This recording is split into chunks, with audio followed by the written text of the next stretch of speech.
Pesan tersirat dalam pidato eksplisit Benyamin Netanyahu di Majelis Umum PBB telah membentuk garis perang baru, di mana menyebut Irak sebagai satu di antara negara di mana faksi-faksi perlawanan akan menghadapi konsekuensi Israel.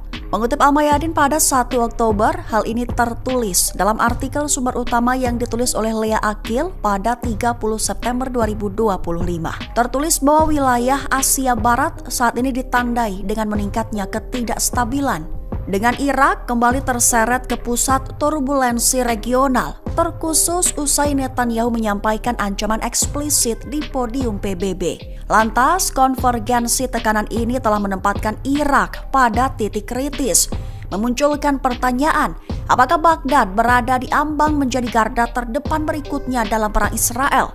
Ataukah telah mengukir peran yang rapuh namun berkelanjutan sebagai pemain stabilisasi di kawasan tersebut? Terkini menanggapi hal ini, Menteri Luar Negeri Irak Fuad Hussein mengecam ancaman tersebut sebagai tidak dapat diterima, menegaskan bahwa setiap serangan terhadap warga negara Irak akan dianggap sebagai serangan terhadap seluruh bangsa.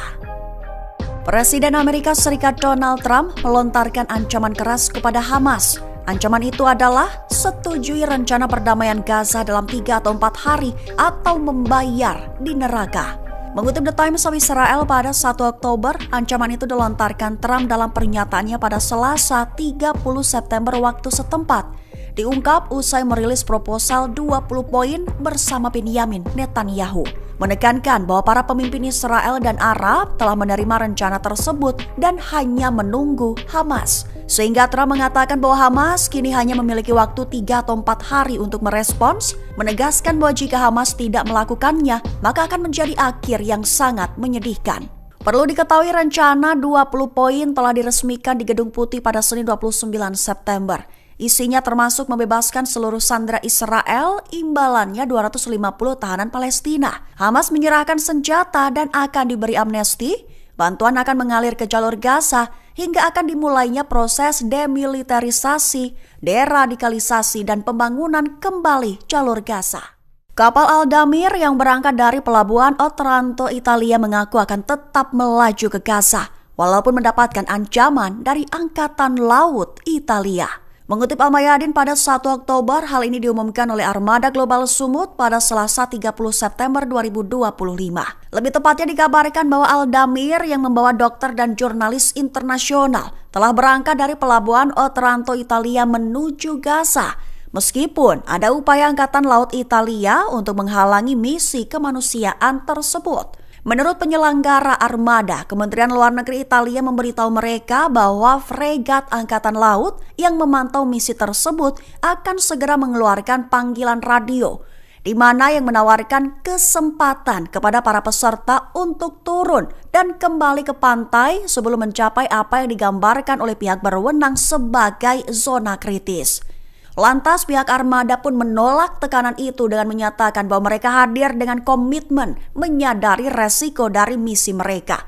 Sekaligus mengecamnya dengan menyebut bahwa blokade Israel adalah ilegal dan kebisuan dunia tidak dapat lagi ditoleransi. Rudal Houthi Yaman bakar sebuah kapal di Teluk Aden. Diklaim bahwa kapal itu beresiko tenggelam imbas selanggar larangan masuk ke pelabuhan Palestina yang diduduki. Mengutip Kabarni pada 1 Oktober, hal ini merupakan konfirmasi langsung oleh juru bicara militer Yahya Sari pada Rabu 1 Oktober pagi waktu setempat. Diumumkan oleh Sari bahwa Houthi telah melancarkan operasi Angkatan Laut di Teluk Aden dengan rudal jelajah. Targetnya sebuah kapal Miner Fagrah merusaknya lalu membakarnya, sekaligus mengklaim bahwa kapal itu beresiko tenggelam.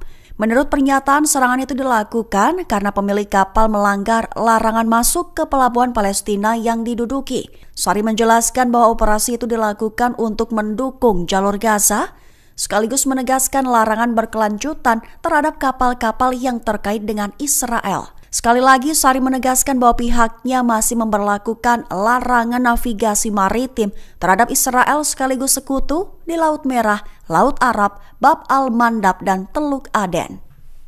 Tentara IDF jadi target pembunuhan Brigada Al-Qasyam dari jarak nol. Kerumunan tentara lainnya di kendaraan tempur militer pun juga dilempari bom vakum oleh Qasyam. Mengutip KBRI pada 1 Oktober, kabar ini diumumkan oleh Brigade Qasyam pada Selasa 30 September 2025 waktu setempat. Lebih tepatnya, Qasyam mengumumkan bahwa mereka menyerbu kelompok tentara dari jarak sangat dekat dengan tembakan.